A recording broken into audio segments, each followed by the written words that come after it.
തെസിക്കുരുടെ സാക്ഷ്യം കേട്ടപ്പോൾ എൻ്റെ മനസ്സിൽ വന്നതേ, കർത്താവിൻ്റെ ഉപമകൾ ശരിക്കും പറഞ്ഞാൽ വേറൊരു ആപ്ലിക്കേഷൻസ് ഉണ്ട് അതിന്. നമ്മളെപ്പോഴും വിചാരിക്കുന്നത് ഒരു വ്യക്തിക്ക് കൊടുത്ത കഴിവിനെ കുറിച്ചാണ് പറയണത്, ഒരു വ്യക്തിക്ക് കൊടുത്ത കഴിവ്. അപ്പോൾ ആ ഉപമയുടെ പ്രശ്നം, അതിൻ്റെ ആപ്ലിക്കേഷൻ, ബൈബിൾ അതിനെ ആപ്ലിക്കേറ്റ് ചെയ്തിരിക്കുന്നത് പേഴ്സൺ ഓറിയൻറ്റഡ് ആണ്. അത് ഒരു സിംഗിൾ പേഴ്സൺ ഓറിയൻറ്റഡ് ആയിട്ടാണ് അത് ആ ഉപമ ഈശോ പറഞ്ഞിരിക്കുന്നത്. പക്ഷേ പരിശുദ്ധാത്മാവ് ഇത് വായിക്കുമ്പോൾ, റീറീഡ് ചെയ്യുമ്പോൾ നമുക്ക് വേറെ ഒരു ഉൾക്കാഴ്ച കിട്ടുന്നത് എന്താണ്? ഒരു വ്യക്തിക്ക് തന്നെയാണ് ഈ 5 താലന്ത് കൊടുത്തിരിക്കുന്നതും, ഒരു വ്യക്തിക്ക് തന്നെയാണ് ദൈവം 2 താലന്ത് കൊടുത്തിരിക്കുന്നതും, ആ വ്യക്തിക്ക് തന്നെയാണ് ദൈവം 1 താലന്ത് കൊടുത്തിരിക്കുന്നതും, വേറെ വ്യക്തിക്കല്ല, ഒരു വ്യക്തിക്ക്. അപ്പോൾ ദൈവം ആരോടും, ദൈവത്തിൻ്റെ ഒരു പൊതു കൺസെപ്റ്റ് എന്ന് പറയണത്, ഞാൻ നിങ്ങളോട് ഒരു അനീതിയും ചെയ്തിട്ടില്ല. അതാണ് കർത്താവിൻ്റെ പൊതു ഒരു മാനസികാവസ്ഥ. അപ്പം നിങ്ങളോർക്കും 5 താലന്ത് കിട്ടിയ ശരിയല്ലേ നിങ്ങൾ പറയണത്? അപ്പോൾ അത് ശരിയാണല്ലേ? അയാളെ കുഴിച്ചിട്ടല്ല എന്താ തെറ്റിരിക്കണത്? അയാൾക്ക് 1 കൊടുത്തുള്ളൂ, അയാൾക്ക് ദൈവത്തിന് 5 കൊടുക്കാൻ പാടില്ല ഞാൻ എന്ന് ചോദിക്കും. നിങ്ങൾക്ക് ആ ഉപമ കേൾക്കുമ്പോൾ എന്ത് തോന്നും? ദൈവം ആ മനുഷ്യൻ 1 താലന്ത് കിട്ടിയവൻ, അവൻ കുടിച്ചിട്ട് അവന് 5 താലന്ത് കൊടുക്കാൻ പാടില്ലേ? ദൈവത്തിൻ്റെ കയ്യിൽ ഉണ്ടായിരുന്നല്ല. അവന് 5 മറ്റവന് 2, ഇവന് 1 കൊടുത്തതുകൊണ്ടല്ലേ അവൻ ഡിസ്കറേജ് ആയത് എന്ന് പറയാൻ നമുക്ക് പറ്റത്തില്ല. ആ ഉപമകളുടെ കിടപ്പ് വെച്ച് അതിൻ്റെ കോമൺ പ്രിൻസിപ്പിളിൽ കിടക്കുന്നത് ദൈവം കൊടുത്തു എന്നുള്ളതാണ്. ദൈവം എല്ലാവർക്കും കൊടുത്തു, അവരെല്ലാവർക്കും കൊടുത്തു എന്നല്ലേ പറയണത്. എല്ലാവരും കൊടുക്കുമ്പോൾ ഉണ്ടാകുന്ന പ്രശ്നം, ഒരു വ്യക്തിക്ക് കിട്ടുമ്പോൾ അത് വിഷയബന്ധിയായിട്ടാണ് നമ്മൾ അതിനെ സമീപിക്കണമെന്നുണ്ടെങ്കിൽ അതിൻ്റെ അന്തരാർത്ഥം മനസ്സിലാകും. വ്യക്തിബന്ധിയായിട്ട് വരുമ്പോൾ ഒരു വ്യക്തിക്ക് 5, ഒരു വ്യക്തിക്ക് 3, ഒരു വ്യക്തിക്ക് 2, ഒരു വ്യക്തിക്ക് 1 എന്ന് പറയുമ്പോൾ സ്വാഭാവികമായിട്ടും അതിൻ്റെ അത് കുറേ ക്വസ്റ്റ്യൻസ് ബാക്കി അവശേഷിക്കും. ഇതങ്ങനെയല്ല. ദൈവത്തിൻ്റെ പൊതു സ്വഭാവം, ഞാൻ നിന്നോടൊരു അനീതിയും ചെയ്തിട്ടില്ല, നീ എന്നോട് 1 ദനാർക്ക് സംഭവിച്ചതല്ലേ വാങ്ങിക്കൊണ്ട് പോവുക എന്ന് പറയുമ്പോൾ ദൈവം 1 താലന്ത് കൊടുത്തത് ഒരു നീതിയായിട്ടാണ് അത് അവിടെ വരണത്. ഞാൻ പറഞ്ഞു വരുന്നതിൻ്റെ കാരണം ത്രേസ്യക്കുട്ടി ചേർത്തതെന്ന് എഴുതാം. ത്രേസ്യക്കുട്ടിക്ക് ചില കാര്യത്തിൽ 5 താലന്ത് കിട്ടിയിട്ടുണ്ട്, ചില കാര്യത്തിൽ ത്രേസ്യക്ക് 2 താലന്ത് കിട്ടിയിട്ടുള്ളൂ, ചില കാര്യത്തിന് ത്രേസ്യക്കുട്ടിക്ക് 1 താലന്ത് കിട്ടിയിട്ടുള്ളൂ. നമുക്കൊക്കെ ഇങ്ങനെ സംഭവിച്ചിരിക്കണേ. ത്രേസ്യക്കുട്ടിക്ക് 5 താലന്ത് കിട്ടിയത് എവിടെയാണ്? അവരൊരു സീനിയർ നേഴ്സാണ്, ആവശ്യത്തിന് ശമ്പളം കിട്ടും, അവർക്ക് ജോലിയുണ്ട്, അതിന് 5 താലന്താണ്. ആ മേഖല ഒക്കെ അല്ലേ? 5 താലന്തുണ്ട് അവിടെ. രണ്ടാമത്തെ മേഖല 2 താലന്തുണ്ട്, അവർക്ക് 2 ആമക്കളുണ്ട്. പെൺമക്കളെ ഇനി കല്യാണം കഴിപ്പിച്ച് വിടാൻ വേണ്ടി മാത്രം അവർക്ക് പൈസ സമ്പാദിക്കേണ്ട കാര്യമില്ല, അത് പോസിറ്റീവാണ്, 2 താലന്താണ്. പക്ഷെ ഒരു കാര്യത്തിന് അവർക്ക് 1 താലന്തേ ഉള്ളൂ. എന്താ കാര്യം? 2 മക്കളെ കുഞ്ഞുങ്ങളായി ജനിച്ചപ്പോൾ തന്നെ ഭർത്താവ് മരിച്ചുപോയി. ഉണ്ടാ, അവിടെ 1 താലന്തേ ഉള്ളവർക്ക്. പിടിയിട്ടില്ലേ? അത് താലന്തിൻ്റെ ഉപമ ശരിക്കും വ്യക്തി അടിസ്ഥാനത്തെക്കാളുപരി വിഷയാടിസ്ഥാനമാണ്. അതിപ്പോൾ സാർവജനീനമാകും. ത്രേസ്യക്കുട്ടിക്ക് ജോലിയുണ്ടെന്നുള്ളത് 5 താലന്താണ്. ആ ജോലി കൊണ്ട് ആ ജോലിക്കുള്ള ശമ്പളം, 8 മണിക്കൂർ ജോലി, 8 മണിക്കൂർ വിശ്രമം, അതിൻ്റെ ഡി എ അതിൻ്റെ മേടിച്ചു പോകല്ല. അതിൻ്റെ ഇടയ്ക്ക് വിശേഷ വിധിയായി ആ 5 താലന്ത് വർദ്ധിപ്പിക്കാൻ അവിടെ കിടന്നു. ആ പ്രൊഫഷൻ എടുത്ത് ഒരുത്തൻ തെങ്ങേന്ന് വീണിട്ട് ചെന്ന് അവിടെ തെങ്ങേന്ന് വീണിട്ട് അവനെ ചത്തതുപോലെ ത്രേസ്യക്കുട്ടിയുടെ മെഡിക്കൽ കോളേജിൽ ചെന്ന്. അപ്പോൾ തുടനെ ഈ നേഴ്സ് പോയി ഉടനെ എന്താ ചെയ്യണത്? ഉടമ്പടി തൈലം കൊണ്ടുവന്ന് തെങ്ങേന്ന് വീണൻ്റെ വായിൽ നിന്ന് ചോരയാണ് വന്നത്. അവൻ്റെ നെറ്റിക്ക് ഉടമ്പടി തൈലം തേച്ച് വിശ്വപ്രമാണം ചൊല്ലിയിട്ടാണ് അവനെ കൊണ്ടുപോകണത്. എന്തിനാണ് ഡോക്ടറിനെ അറിയിക്കണത്? ഒരാൾ ഉടമ്പടി ആക്ടിവേറ്റ് ചെയ്യേണ്ട രീതി കണ്ടില്ലേ? തെങ്ങേന്ന് വീണവൻ്റെ വായിൽ നിന്ന് ചോര വന്ന് അവന് ബോധമില്ല.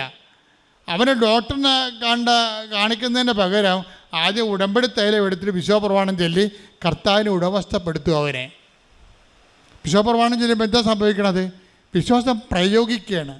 നമുക്കുള്ള പ്രശ്നം എന്ന് വെച്ചാൽ, നിങ്ങൾ ഇത്രയും നാൾ എന്തുകൊണ്ട് ഉടമ്പടി ഇങ്ങനെ നിന്ന് കത്തണതിൻ്റെ കാരണം വെച്ച് കഴിഞ്ഞാൽ, നമുക്ക് വിശ്വാസത്തിൽ ആൾക്കാർക്ക് അറിയാവുന്നത് പ്രാർത്ഥന മാത്രമേ ചെയ്യത്തുള്ളൂ. ആൾക്കാർ അതൊരു 30% മാത്രമേ അത് വർക്കൗട്ട് ചെയ്യത്തുള്ളൂ. ആസ്തിയാണ് പ്രശ്നം. ഒരു ആസ്തി ഭദ്രതയ്ക്ക് പ്രാർത്ഥന അത്ര കണ്ട് സഹായകമല്ല. അത് 30% പ്രാർത്ഥന ആർക്കും പ്രാർത്ഥിക്കാൻ, വിശ്വാസമുള്ളവർ പ്രാർത്ഥിക്കാൻ പറ്റുമല്ലോ. പക്ഷെ പ്രാർത്ഥനയെ സാധൂകരിക്കണം, അത് പ്രവൃത്തിയാണ്. വിശ്വാസത്തെ സാധൂകരിക്കണതും നീതീകരിക്കണതും എന്താണ്? പ്രവൃത്തിയാണ്. പ്രവൃത്തിയെ സംബന്ധിച്ചിടത്തോളം വിശ്വാസം ആക്ടിവേറ്റ് ചെയ്യണത് പ്രാർത്ഥനയിലൂടെ ചെയ്യാം, പിന്നെ എന്താണ്? പ്രവൃത്തിയിലൂടെ ചെയ്യാം. ത്രേസ്യക്കുട്ടി പ്രവൃത്തിയുടെ കാര്യത്തിൽ വില്ലത്തിയാണ്. പിന്നെ എന്താണ്? ഉടമ്പടി വരുമ്പോൾ ഈ പ്രവൃത്തിയും പുറത്തുനിന്നൊക്കെ ചെയ്യാൻ പറ്റും, പുറത്ത് ആൾക്കാർ പ്രവർത്തിക്കുന്നവരൊക്കെ ഉണ്ടാകും. പക്ഷേ ഉടമ്പടി വരുമ്പോൾ എംപവറിങ്ങിന് വേറെ ഒരു സൊല്യൂഷൻ, വേറെ ഒരു പ്രൊവിഷൻ വരുന്നുണ്ട്. ഇതാണ് ഫുൾ ഓപ്ഷനായിട്ട് വരണത്. എന്തുകൊണ്ടാണ് കവനൻ്റ് ഫുൾ ഓപ്ഷൻ ആകാൻ കാരണം? വിശ്വാസത്തിൻ്റെ ഫുൾ ഓപ്ഷൻ ഇതിനകത്തുണ്ട്. ഒന്ന്, വിശ്വാസം പ്രാർത്ഥിക്കുന്നു, വിശ്വാസം പ്രഖ്യാപിക്കുന്നു, പിന്നെ എന്താണ്? വിശ്വാസം പ്രയോഗിക്കുന്നു.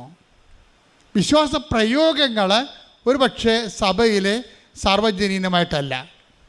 കാര്യം വിശ്വാസം പ്രയോഗിക്കണമെങ്കിൽ ആദ്യം വിശ്വാസ പ്രമാണത്തിൽ നമുക്ക് ഒരു ഹൃദയതാളമായിട്ട് മാറണം. ഇത് വിശ്വാസ പ്രമാണം കാറ്റഗറിയിൽ പഠിച്ചതാണ്, കാണാതെ പഠിച്ചതാണ്, എന്നാൽ കാഴ്ചയേക്കാന്ന് പറഞ്ഞാൽ സംഭവം ഏക്കത്തില്ല. വിശ്വാസ പ്രമാണം എന്ന് പറഞ്ഞു കഴിഞ്ഞാൽ ഒരു മനുഷ്യൻ ഏക ദൈവത്തെ ഞാൻ വിശ്വസിക്കുന്നുവെന്ന് ചങ്ക കൊണ്ട് പറഞ്ഞ തീരാവുന്ന പ്രശ്നമേ മനുഷ്യനുള്ളൂ. പക്ഷെ അതുപോലെ നീ വിശ്വാസത്തിലേക്ക് വരണം. ചില ആൾക്കാർ വിശ്വാസ പ്രമാണം ചൊല്ലാൻ തുടങ്ങുമ്പോൾ തന്നെ ആക്ടിവേറ്റ് ആകാൻ തുടങ്ങും. വട്ടം കണ്ടിച്ച് ഒടിഞ്ഞു പോയ കല്ലുപ്പറമ്പ് വള്ളത്തെ ഞാൻ വിശ്വാസ പ്രമാണം എൻ്റെ ഫിനിഷിംഗ് പോയിന്റ് നിന്നുകൊണ്ട് ഈ ലോകയെ വിട്ട് കൊന്തയും പിടിച്ച് ലക്ഷക്കണക്കിന് മനുഷ്യർ വിശ്വാസ പ്രമാണം ചൊല്ലിയിട്ട് ഞാൻ ചാടിച്ചെടുത്തൊരു 1ാം സ്ഥാനത്ത് വെച്ചിട്ടുണ്ട്. വിശ്വാസ പ്രമാണമാണ്, എനിക്കറിയാം വിശ്വാസ പ്രമാണം എന്താണെന്ന്. വിശ്വാസ പ്രമാണം എല്ലാവരുടെ കയ്യിലും വിശ്വാസ പ്രമാണം ഉണ്ടേ. പക്ഷേ വിശ്വാസം പറയും നമുക്ക് AK-47 നമ്മുടെ കയ്യിൽ ഉണ്ടോ എന്ന് അതിൻ്റെ കാര്യമില്ല. അത് ആക്ടിവേറ്റ് ചെയ്യാൻ പഠിക്കണം നമ്മൾ. അല്ല തോക്കമെടുത്ത് വീട്ടിൽ വെച്ചിട്ട് എന്താ കാണിക്കാനേ? അത് ഇതുപോലെ വിശ്വാസ പ്രമാണം കാറ്റഗറിയിൽ പഠിച്ചിട്ടുണ്ട്, അല്ലെ കൃപാസനം പുസ്തകത്തിന് പഠിച്ചിട്ട് കാര്യമില്ല. വിശ്വാസം എന്ന് പറയണത് ചങ്കിൽ യേശു കർത്താവാണെന്ന് അധരം കൊണ്ട് ഏറ്റുപറയുന്ന മുമ്പ് എന്തു ചെയ്യണം? ദൈവം അവനെ മരിച്ചവിടുന്ന് ഉയർപ്പിച്ചുവെങ്കിൽ അവൻ്റെ ഉയർപ്പ് വിശ്വസിക്കുന്ന ഞാനും എൻ്റെ ജീവിത പ്രശ്നങ്ങളിൽ നിന്ന് ഉയർത്തെഴുന്നേൽക്കും. യേശു നാമത്തിൽ കൈയടിക്കട്ടെ.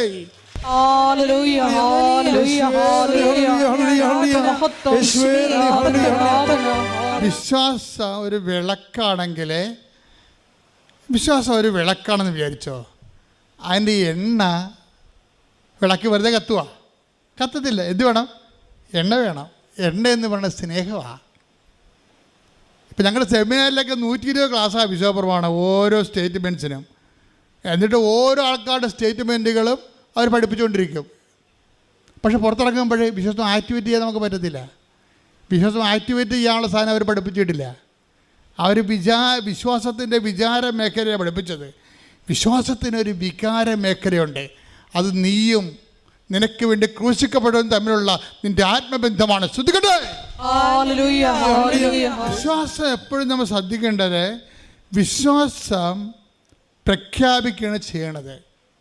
ഈ പ്രാർത്ഥന നമ്മൾക്ക് മുറിയുടെ അകത്തേക്ക് ഇരുന്ന് പ്രാർത്ഥിക്കാൻ പറ്റും. വിശ്വാസം നമുക്ക് മുറിയുടെ അകത്തിരുന്ന് വിശ്വസിച്ചാൽ അത്ര കണ്ട് ഏക്കത്തില്ല. മനസ്സിലായി? വ്യത്യാസമുണ്ട്.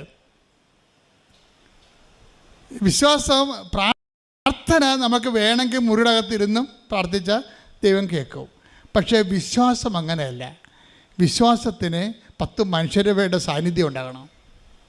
മനുഷ്യരുടെ മുമ്പിൽ എന്നെ ഏറ്റു പറയുന്നവനെ സ്വർഗസ്ഥനായ എൻ്റെ പിതാവിൻ്റെ മുമ്പിൽ ഞാനും ഏറ്റു പറയും. ശ്രദ്ധിക്കട്ടെ.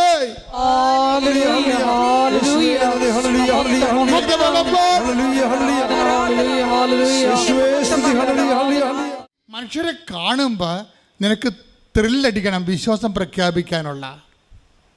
മനസ്സിലായില്ലേ? അത് നമ്മുടെ ആസ്തി ഭദ്രതയായിട്ട് മാറും. ഇപ്പം ഞാൻ തന്നെ നേരത്തെ കല്ലുപ്പറമ്പിനെ കുറിച്ച് പറഞ്ഞില്ലേ, അപ്പോൾ നിനക്കത് മനസ്സിലാകും. ഈ വിശ്വാസം എപ്പോഴും കത്തണത്, നല്ലവണ്ണം കത്തണത് സമൂഹത്തിലാണ് കത്തണത്. ശരിക്കും വീട്ടിലിരുന്ന് ഒറ്റയ്ക്ക് രഹസ്യമായിട്ട് വിശ്വസിച്ചു തരേണ്ട കാര്യമില്ല. വിശ്വസിക്കണത് കർത്താവ് പറഞ്ഞു. Take the blood of God.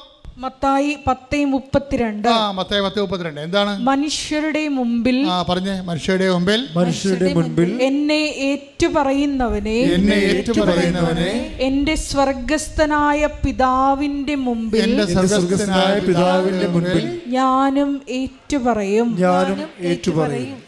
സ്വർഗസ്ഥനായ പിതാവിന്റെ മുമ്പിലാണ് ഏറ്റുപറയാൻ ഏറ്റവും പാട്. കയറിപ്പറ്റാൻ പാടായത്, അവിടെ കയറിപ്പറ്റാൻ പാടായത് കൊണ്ടാണ്. എന്താ കാര്യം വെച്ച് കഴിഞ്ഞാൽ, ഈ ശിഷ്ടന് കുറേ ആൾക്കാരെ ദൈവം ഇങ്ങനെ വിളിക്കുമ്പോഴും അതിൻ്റെ അകത്ത് കുറേ ആൾക്കാർ ദൈവം തള്ളിക്കളയും.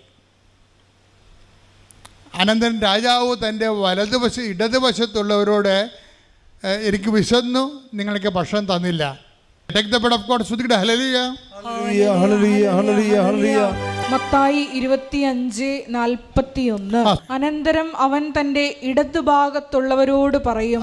വലതും ഇടതും നോക്കിയിട്ട് മാത്രമേ, ഭൂമി മാത്രമല്ല, വലതും ഇടതും നോക്കണം. മുകളിലുണ്ടും വലതും ഇടതും നോക്കുക. വലതും ഇടതും നോക്കിയിട്ട് മാത്രമേ പിതാവിൻ്റെ അടുത്ത് വിടുക, പോകാൻ പറ്റുക, പോകാൻ പറ്റുകയെന്ന് പറയണത്. അരക്കൈന്നൂൻ്റെ പിശകുണ്ട്. ആ ഇടത് വശത്ത് നിൽക്കുന്ന കക്ഷിയോട് എന്തൊക്കെയാ പറഞ്ഞു നോക്കിയേ?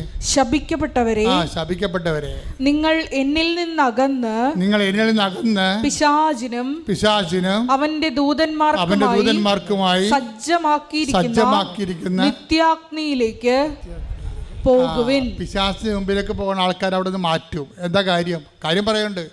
എന്തെന്നാൽ എനിക്ക് വിശന്നു. പറഞ്ഞേ, എനിക്ക് വിശന്നു, നിങ്ങൾ ആഹാരം തന്നില്ല. എനിക്ക് ദാഹിച്ചു, നിങ്ങൾ കുടിക്കാൻ തന്നില്ല. ഞാൻ പരദേശിയായിരുന്നു, നിങ്ങൾ എന്നെ സ്വീകരിച്ചില്ല. ഞാൻ നഗ്നനായിരുന്നു, നിങ്ങൾ എന്നെ ഉടുപ്പിച്ചില്ല. രോഗാവസ്ഥയിലും കാരാഗൃഹത്തിലും ആയിരുന്നു, നിങ്ങൾ എന്നെ സന്ദർശിച്ചില്ല. രോഗികളെ സന്ദർശിക്കുക, ജയിലിൽ സന്ദർശിക്കുക, ഭക്ഷണമില്ലാത്ത ഭക്ഷണം കൊടുക്കുക, വസ്തുവില്ലാത്ത ആവശ്യത്തിലിരിക്കുന്നവരെ സഹായിക്കുക. വസ്ത്രവും ഭക്ഷണം തന്നെ വേണമെന്ന് ഇപ്പം ഇല്ല. കേരളത്തിലാകുമ്പോൾ മിക്കവർക്കും തന്നെ വസ്ത്രവും ഭക്ഷണമൊക്കെ ഉണ്ട്. പക്ഷേ ഇല്ലായ്മ ഉള്ളവരുണ്ട്, പല വിഷയങ്ങൾക്ക് ഇല്ലായ്മ ഉള്ളവരുണ്ട്, വഴിയില്ലാത്തവരുണ്ട്, വെള്ളമില്ലാത്തവരുണ്ട്. അപ്പോൾ വെള്ളമില്ലാത്തവരും വഴിയില്ലാത്തവർക്കും വഴി ചോദിക്കുമ്പോൾ ഞങ്ങൾ വഴി കൊടുക്കാറൊന്നും ബൈബിളെ പറഞ്ഞിട്ടില്ല. വിശക്കണമെങ്കിൽ ഭക്ഷണം കൊടുക്കാനേ പറഞ്ഞിട്ടുള്ളതെന്ന് പറയും. ഒന്ന് മോശമില്ലേ? വീട്ടിൽ ഉണ്ടാക്കുന്ന ഭക്ഷണം കുറച്ച് കൊടുത്താൽ മതിയല്ലേ? വഴി കൊടുക്കുമ്പോൾ പൊള്ളും കയ്യേ. അപ്പോൾ എന്ന് വെച്ചാൽ ഇല്ലായ്മക്കാരനെ, നിന്നോട് ആവശ്യപ്പെടുന്ന ആൾക്കാരെ അവരുടെ ആവശ്യമനുസരിച്ചുകൊണ്ട് സഹായിക്കണമെന്നുള്ളതിൻ്റെ അർത്ഥം മൊത്തം അതാണ് സംഭവം. ഉടമ്പടി ഈ യാത്ര പിതാവിൻ്റെ പക്കലേക്കുള്ള യാത്രയാണ് ഉടമ്പടി. അതുകൊണ്ടാണ് തെസി ചേച്ചി പറഞ്ഞത്, കർത്താവിൻ്റെ രണ്ടാമത്തെ വരവിനായി ഒരുക്കുന്ന പുണ്യഭൂമിയിലേക്ക് വരാൻ കഴിഞ്ഞതിൽ നന്ദി പറഞ്ഞു. ശരിയാണത്. എന്താ കാര്യം? അങ്ങനെ പറയാൻ കാരണം എന്താണ്? ഈ പിതാവിൻ്റെ പക്കലേക്കുള്ള വഴിയിൽ കർത്താവ് പറയുന്നുണ്ട് അവിടെ. അനന്തരം രാജാവ് തന്റെ വലതുഭാഗത്തുള്ളവരോട് പറയും, എന്റെ പിതാവിനാൽ അനുഗ്രഹിക്കപ്പെട്ടവരെ. പറഞ്ഞു, പിതാവിനാൽ അനുഗ്രഹിക്കപ്പെട്ടവരെ. അപ്പം ഇതെന്താ പ്രശ്നം വെച്ച് കഴിഞ്ഞാൽ, നമ്മൾ പിതാവിൻ്റെ പക്കലേക്കുള്ള യാത്രയിൽ അവിടുത്തെ അനുഗ്രഹത്തിൻ്റെ പട്ടികയിലേക്ക് വരാൻ വേണ്ടി എന്താ ചെയ്യണം? നമ്മൾ ഉടമ്പടിയിൽ എന്താ ചെയ്യണത്? പറഞ്ഞേ. എന്തെന്നാൽ എൻ്റെ പിതാവിനാൽ അനുഗ്രഹിക്കപ്പെട്ടവരെ, വരുവിൻ, ലോകസ്ഥാപനം മുതൽ നിങ്ങൾക്കായി സജ്ജമാക്കിയിരിക്കുന്ന രാജ്യം അവകാശപ്പെടുത്തുവിൻ. എന്തെന്നാൽ എനിക്ക് വിശന്നു, നിങ്ങൾ ഭക്ഷിക്കാൻ തന്നു. എനിക്ക് ദാഹിച്ചു, നിങ്ങൾ കുടിക്കാൻ തന്നു. ഞാൻ പരദേശിയായിരുന്നു, നിങ്ങൾ എന്നെ സ്വീകരിച്ചു. ഞാൻ നഗ്നനായിരുന്നു, നിങ്ങൾ എന്നെ ഉടുപ്പിച്ചു. ഞാൻ രോഗിയായിരുന്നു, നിങ്ങൾ എന്നെ സന്ദർശിച്ചു. എൻ്റെ പൊന്നുമക്കളെ, ഈ സംഭവങ്ങളെല്ലാം പരസ്യമായിട്ട് ചെയ്യണതാണ്. മനസ്സിലായല്ലേ? രഹസ്യമല്ല. പ്രാർത്ഥിക്കണമെങ്കിൽ നിങ്ങൾക്ക് രഹസ്യമായിട്ട് മുറിയുന്ന പ്രാർത്ഥിക്കാൻ പറ്റും. പക്ഷേ വിശ്വാസം പ്രഖ്യാപിക്കുന്നത് ഈ പരസ്നേഹ പ്രവർത്തികളിലൂടെയാണ്. പരസ്നേഹ പ്രവൃത്തികൾ ചെയ്യുമ്പോൾ നിങ്ങൾ ഓർക്കണം എന്താണെന്ന് വെച്ച് കഴിഞ്ഞാൽ, ഞങ്ങൾ പ്രഖ്യാപിക്കണം. ഒന്ന് ഏറ്റു പറഞ്ഞ്, എൻ്റെ പരസ്നേഹ പ്രവൃത്തികളിലൂടെ മനുഷ്യരുടെ മുമ്പിൽ ഞാൻ എൻ്റെ വിശ്വാസത്തെ പ്രഖ്യാപിക്കുകയാണ്. പരസ്യമായി വിശ്വാസം പ്രഖ്യാപിക്കാൻ എന്നെ പരസ്നേഹ പ്രവൃത്തികളിലെ വിശേഷവിധിയായി അഭിഷേകം ചെയ്യണം. വിശ്വാസം എപ്പോഴും നിങ്ങളുടെ ഉള്ളിൽ 10 മനുഷ്യരെ കണ്ട ഉടനെ ക്രിസ്തുവിനെ കൈമാറണമെന്നുള്ള ജ്വരം വേണം. 10 മനുഷ്യരെ കണ്ട അപ്പം തന്നെ വിശ്വാസം കൈമാറണം, കർത്താവിനെ കുറിച്ച് പറയണം. മനുഷ്യൻ എന്താ കാര്യം? മനുഷ്യരുടെ മുമ്പിൽ എന്നെ ഏറ്റു പറയണം. അതിലൊക്കെ വിശ്വാസം എന്ന് പറഞ്ഞ ഇവിടുത്തെ പ്രൈവറ്റ് വിഷയമാണ്. ഇവിടുത്തെ എല്ലാവിധ എത്തേയിസ്റ്റുകളും അതുപോലെ തന്നെ സെക്കുലറിസ്റ്റുകൾ എന്താ പറയണത്? വിശ്വാസം പ്രൈവറ്റാണ്, അതൊക്കെ ഓരോരുത്തരും മനസ്സിൽ വെക്കേണ്ട കാര്യമാണ്. അല്ല, ബൈബിൾ അതല്ല പറയണത്. അത് ലോകത്തിൻ്റെ വിശ്വാസം. സത്യവിശ്വാസം എന്ന് പറയണത് മനുഷ്യരുടെ മുമ്പിൽ ഏറ്റു പറയാനുള്ളതാണ്. അല്ല, നിനക്ക് അതിൻ്റെ അകത്ത് ദൈവത്തിന് ഏറ്റു പറയാത്തിടത്തോളം കാലം നീ വിശ്വാസിയാണെന്ന് പറഞ്ഞാൽ ദൈവം അത് അംഗീകരിക്കത്തില്ല. അതാണ് വിഷയം.